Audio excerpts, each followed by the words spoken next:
ಹಾಗಿದ್ರೆ ವಾಸ್ತುವನ್ನ ಪರಿಕಲ್ಪನೆ ಇಟ್ಕೊಂಡು ಅದನ್ನ ಫಾಲೋ ಮಾಡ್ತಾ ಇರುವಂತಹ ಒಂದಷ್ಟು ಜನ ಜೀವನದಲ್ಲಿ ಮುಂದುವರಿತಾ ಇದ್ದೀವಿ ಅಂತ ಹೇಳ್ತಾ ಇದ್ದಾರೆ. ಈಗ ಒಂದು ಕಡೆ ವಾಸ್ತು ಇಲ್ಲ ಅಂತ ಹೇಳೋರು ಕೂಡ ಇದ್ದಾರೆ. ಈಗ ಹೇಗೆ ಇವರಿಬ್ಬರ ಮಧ್ಯೆ ಅದನ್ನ ನಿಜವಾಗಿ ಅರಿವು ಮೂಡಿಸೋದಾದ್ರೂ ಹೇಗೆ? ನಿಜಕ್ಕೂ ವಾಸ್ತು ಅಂತಂದ್ರೆ ಮನುಷ್ಯನ ಪರಿಕಲ್ಪನೆಯಲ್ಲಿ ಮನೆಯನ್ನ ಹೇಗೆ ಕಟ್ಟಬೇಕು ಅಂತ ಏನೋ ಒಂದಷ್ಟು ಅಂದುಕೊಂಡಿದ್ದಾರೆ, ಇಷ್ಟಿಷ್ಟು ದಿಕ್ಕುಗಳು ಹಾಗೆ ಅಂತ ನೀವು ಹೇಳಿದ ಹಾಗೆ.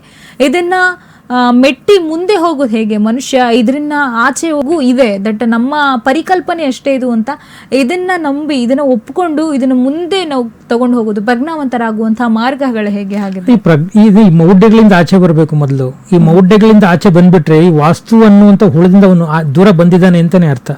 ನೋಡಿ, ನಮ್ಮ ಬ್ರಹ್ಮಾಂಡಗಳೆಲ್ಲ ಏನಿದೆ, ಈ ಬ್ರಹ್ಮಾಂಡಗಳಲ್ಲಿ ನಮ್ಮ ಭೂಮಿ ಅನ್ನುವಂಥದ್ದು ಸಣ್ಣ ಅಣುಗಿಂತ ಚಿಕ್ಕದಿದೆ.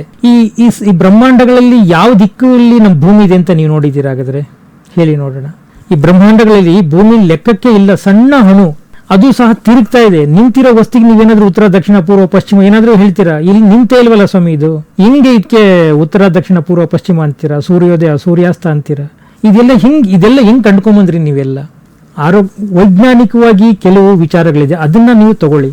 ಅದು ಮನೆ ಹೇಗಿರಬೇಕು, ಎಷ್ಟು ಎತ್ತರ ಇರಬೇಕು, ಯಾವ ದಿಕ್ಕಲ್ಲಿ ಏನು ನಾವು ಅಂದರೆ ಗಾಳಿ ಬೆಳಕು ಬರೋ ಥರ ಮಾಡ್ಕೋಬೇಕು, ಇದನ್ನ ಸರಿ ಮಾಡ್ಕೊಳ್ಳಿ ಅಲ್ಲ.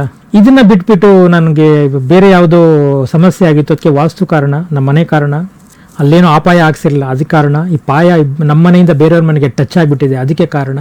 ಕಲ್ಲುಗಳೆಲ್ಲಾದ್ರೂ ಜೀವನ ಮಾಡಿದ್ದು ನೋಡಿದ್ದೀರಾ? ಗೋಡೆ ಜೀವನ ಮಾಡಿದ್ದು ನೋಡಿದ್ದೀರಾ? ಬದುಕಿರುವಂಥವ್ರು ನಾವು. ಪ್ರಜ್ಞಾವಂತಿಕೆ ನೀವೇ ಕೇಳಿದ್ರಲ್ಲ, ಮನುಷ್ಯ ಪ್ರಜ್ಞಾವಂತ ಆಗದೇ ಇದ್ರೆ ಇನ್ನೂ 100 ಮೂಢನಂಬಿಕೆಗಳು ಶುರುವಾಗುತ್ತೆ, ಇನ್ನೂ 1,00,000 ಕೋಟಿ ಮೂಢನಂಬಿಕೆಗಳು ಶುರುವಾಗುತ್ತೆ. ಮನುಷ್ಯ ಪ್ರಜ್ಞಾವಂತ ಆದಾಗ ಮಾತ್ರ ಇದರಿಂದ ಹೊರಬರ್ತಾನೆ. ಇದರ ಸಂಪೂರ್ಣವಾಗಿ ಆಚೆ ಬರಬೇಕು. ಆಗಿದ್ದಾಗ ಮಾತ್ರ ಈ ವಾಸ್ತು ಅನ್ನುವಂಥದ್ದು ಸಂಪೂರ್ಣವಾಗಿ ಆಚೆ ಹೋಗುತ್ತೆ. ಅಂದ್ರೆ ಮನುಷ್ಯನಿಗೆ ಇರುವಂತಹ ವಾಸ್ತು ಅನ್ನುವ ಒಂದು ವಿಚಾರ ಏನು ಅಂತ ತಲೆಯಲ್ಲಿದೆ, ಅದು ಪರಿಕಲ್ಪನೆಯನ್ನೇ ಸುಳ್ಳಾಗಿದೆ ಅಂತ ನೀವು ಹೇಳ್ತಾ ಇದ್ದೀರಿ. ಖಂಡಿತ, ನಾನು ಅದನ್ನೇ ಹೇಳ್ತಾ ಇರುವಂಥದ್ದು. ನೀವು ಪಶ್ಚಿಮ ದಿಕ್ಕು ಆ ದಿಕ್ಕು ಈಗ ಶ್ರೇಷ್ಠ ಅನ್ನೋದು ಅದಕ್ಕೋಸ್ಕರವಾಗಿ ಆ ದಿಕ್ಕು ಆಗಿರ್ಬೇಕು, ಈ ದಿಕ್ಕು ಹೀಗಿರ್ಬೇಕು ಅಂತ ಮಾಡ್ತಾರಲ್ವ. ಅಂದ್ರೆ ಯಾವ ದಿಕ್ಕು ಕೆಟ್ಟದಂತೀರಾ ನೀವು? ಭೂಮಿಯಲ್ಲಿ ಯಾವ ದಿಕ್ಕಲ್ಲಿ ಒಳ್ಳೆ ಗಾಳಿ ಬರ್ತಾ ಇಲ್ಲ ಅಂತ ಹೇಳ್ತೀರಾ ನೀವು? ನಿಮಗೆ ಇದ್ರ ಬಗ್ಗೆ ಪ್ರಜ್ಞಾವಂತಿಕೆ ಬರೋದು ಬೇಡವಾ? ಇದನ್ನ ನಮ್ಮ ವೇದಗಳಲ್ಲಿ ಸಾಕಷ್ಟು ತಿಳಿಸಿದಾರಲ್ಲ. ನಾವು ಪ್ರಜ್ಞಾವಂತರಾಗೋದು ಬೇಡವಾ? ಎಲ್ಲೆಡೆ ಭಗವಂತ ಅಂದ್ರೆ ಪಶ್ಚಿಮ ದಿಕ್ಕು ತಪ್ಪು ಹಿಂಗೆ ಇದೆಲ್ಲ. ಉತ್ತರವೇ ಶ್ರೇಷ್ಠ, ಪಶ್ಚಿಮ ಶ್ರೇಷ್ಠ ಅಂದ್ರೆ ಹಿಂಗೆ. ನಿಮ್ಗೆ ಎಲ್ಲಿ ಹೇಳಿದ್ರೆ ಇದನ್ನೆಲ್ಲ ಎಲ್ಲಿ ಬಂತೋ ಇದೆ ಗೊತ್ತಿಲ್ಲ, ಇದು ಯಾರು ಎತ್ಕೊಂಡ್ಬಂದ್ರೋ ಗೊತ್ತಿಲ್ಲ. ಈಗಿನ ಜನಗಳಿಗಂತೂ ಮನೆ ಅಂದ್ರೆ ಆಲ್ರೆಡಿ ತಗೊಂಡೋಗಲ್ಲ, ಇಂಜಿನಿಯರ್ ಹತ್ರ ಆರ್ಕಿಟೆಕ್ಟ್ ಹತ್ರ ತಗೊಂಡೋಗಿ ಆಲ್ರೆಡಿ ಅವನು ವಾಸ್ತುದ ಬಗ್ಗೆ ಇಟ್ಟಿರ್ತಾನೆ. ವಾಸ್ತು ಈ ಮನೆ ಪಕ್ಕದ ಬಿಲ್ಡಿಂಗ್ ಕಟ್ಟಿರ್ತೀರ, ಇನ್ನೊಂದು ಪಕ್ಕದಲ್ಲಿ ಬಿಲ್ಡಿಂಗ್ ಕಟ್ಟಿರ್ತೀರ, ಪೂರ್ತಿ ಮನೆ ಕತ್ಲೆ ಆಗೋಗಿದೆ. ಅವನು ವಾಸ್ತು ಪ್ರಕಾರನೇ ಕಟ್ಟಿರ್ತಾನೆ, ಆದ್ರೂ ರೋಗ ರುಜಿನಗಳು ಜಾಸ್ತಿನೇ ಆಗಿರುತ್ತಲ್ಲ. ನಿಮ್ಮ ಮನೆಗೆ ಆಯ್ತು, ನಿಮ್ಮ ಮನೆಗೆ ನಮ್ಮ ಮನೆಗೆ ನಾನು ಕಟ್ಕೊಂಡ್ರೆ ನನ್ನ ಪಶ್ಚಿಮ ದಿಕ್ಕು ಪಕ್ಕದ ಮನೆಗೆ ಪೂರ್ವ ಅಲ್ವಾ? ನೋಡಿ, ಅಕ್ಕಪಕ್ಕ ಮನೆ ಕಟ್ಕೊಳ್ತಾರೆ. ಇದು ಉತ್ತರ ದಕ್ಷಿಣ ಪೂರ್ವ ಪಶ್ಚಿಮ ಅಂತ ಕಟ್ಕೊಂಡ್ರೆ, ನಾವು ಪೂರ್ವಕ್ಕೆ ಮನೆ ಕಟ್ಟಿದ್ರೆ ಅವನು ಅದೇ ಪಕ್ಕದಲ್ಲಿ ಮನೆ ಕಟ್ಟಿದ್ರೆ ಅವನಿಗೆ ಅದೇ ದಿಕ್ಕು ಪಶ್ಚಿಮ ಆಗುತ್ತಲ್ಲ. ಮತ್ತೆ ಇದೆಲ್ಲ ಹೆಂಗೆ ನೀವು ಅನಲೈಸ್ ಮಾಡ್ತೀರಾ? ನಾನು ಹೇಳಿ, ಈ ದಿಕ್ಕುಗಳು ಅನ್ನೋ ಕಾನ್ಸೆಪ್ಟ್ ಇಂದ ಆಚೆ ಬಂದ್ರೆ ಮನುಷ್ಯ ಸಂಪೂರ್ಣವಾಗಿ ವಾಸ್ತುವಿಂದ ಆಚೆ ಬಂದ್ಬಿಡ್ತಾನೆ.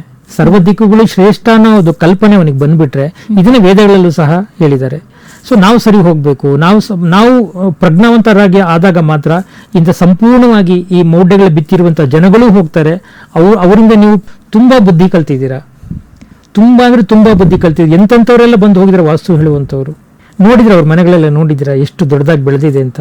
ನೀವೆಲ್ಲಿದ್ದೀರಾ? ನೀವೂ ಅದೇ ಮನೆಯಲ್ಲಿದ್ದೀರಾ, ನಿಮ್ದು ಅದೇ ಕೆಲಸ, ಕೇಳೋದೇ ಕೆಲಸ. ಜ್ಯೋತಿಷ್ಯ ಹೇಳೋರ್ ಮನೆ ಹೇಗಿದೆ ಇವತ್ತು? ಜ್ಯೋತಿಷ್ಯ ಕೇಳೋರ್ ಮನೆ ಹೇಗಿದೆ? ಹಾಗಾದ್ರೆ ಜಾತಕ ತಪ್ಪು ಅಂತ ನಾನು ಹೇಳ್ತಲ್ಲ, ಹೇಳುವಂಥವ್ರು ನಿಮ್ಗೆ ಹೇಗೆ ಬೇಕಾದ್ರೂ ಮೌಢ್ಯಗಳನ್ನ ಹೇಳ್ಬೋದು. ಒಳ್ಳೆ ಜ್ಯೋತಿಷಿಗಳು ಇದ್ದಾರೆ, ಸರಿಯಾದ ಮಾರ್ಗದರ್ಶನದಲ್ಲಿ ತಗೊಂಡೋಗುವಂಥವ್ರು ಇದ್ದಾರೆ. ಆದರೆ ಪ್ರಜ್ಞಾವಂತಿಕೆ ನಮ್ಮಲ್ಲಿ ಬರದೇ ಇದ್ರೆ, ನಿನ್ನ ಆರೋಗ್ಯಕ್ಕೆ ನೀನು ಹೊಣೆ ಹೊರತು ಡಾಕ್ಟ್ರಿ ಮೇಲೆ ಯಾಕೆ ಬ್ಲೇಮ್ ಮಾಡೋದು? ನಿನ್ನ ಆರೋಗ್ಯಕ್ಕೆ ನೀನು ವೈದ್ಯ, ನಿನ್ನ ಜೀವನಕ್ಕೆ ನೀನು ಜ್ಯೋತಿಷಿ. ಇಷ್ಟು ಆಗಬೇಕು. ಇಷ್ಟು ಪ್ರಜ್ಞಾವಂತಿಕೆ ನಿಮಗೆ ಬಂತು ಅಂತ ಹೇಳಿದ್ರೆ ನೀವು ಒಳ್ಳೆ ಪ್ರಜ್ಞಾವಂತರಾಗಿ ಬದುಕ್ತಾ ಇದ್ದೀರಾ ಅಂತ ಅರ್ಥ. ಈ ಪ್ರಜ್ಞಾವಂತಿಕೆ ನಾವೆಲ್ಲ ಇಟ್ಕೋಬೇಕು. ಇದೇ ನಿಜವಾದಂಥ ವಾಸ್ತು ಅಂದ್ರೆ ಮನಸ್ಸಿನ ವಾಸ್ತು, ಪ್ರಬುದ್ಧತೆಯ ವಾಸ್ತು ಬರಬೇಕು ನಮಗೆ. ದಿಕ್ಕುಗಳ ವಾಸ್ತು ಬರಬಾರ್ದು.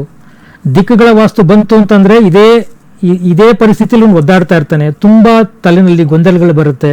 ಅದರಿಂದ ಹಾಗಾಯ್ತೇನೋ ಅಥವಾ ಇದರಿಂದ ಹೀಗಾಯ್ತೇನೋ, ಅದಕ್ಕೆ ಮನೆ ಹೊಡಿಬೇಕು, ಅಲ್ಲಿ ಯಾರನ್ನೂ ಓಡಿಸಿ, ಯಾರನ್ನೋ ಕರ್ಕೊಂಬಂದು ಆ ಮೂಲೆ ಓಡಿಸು, ಅವನು ಈ ಮೂಲೆ ಸರಿ ಇಲ್ಲ ಕಣಪ್ಪ, ಈ ಮೂಲೆ ಹೊಡಿಯಪ್ಪ ಅಂತ ಆ ಮೂಲೆ ಸರಿ ಮಾಡಿಸಾಯ್ತು. ಅದಕ್ಕೊಂದು ಇನ್ನೊಂದು 10 ಲಕ್ಷ ಖರ್ಚಾಯ್ತು.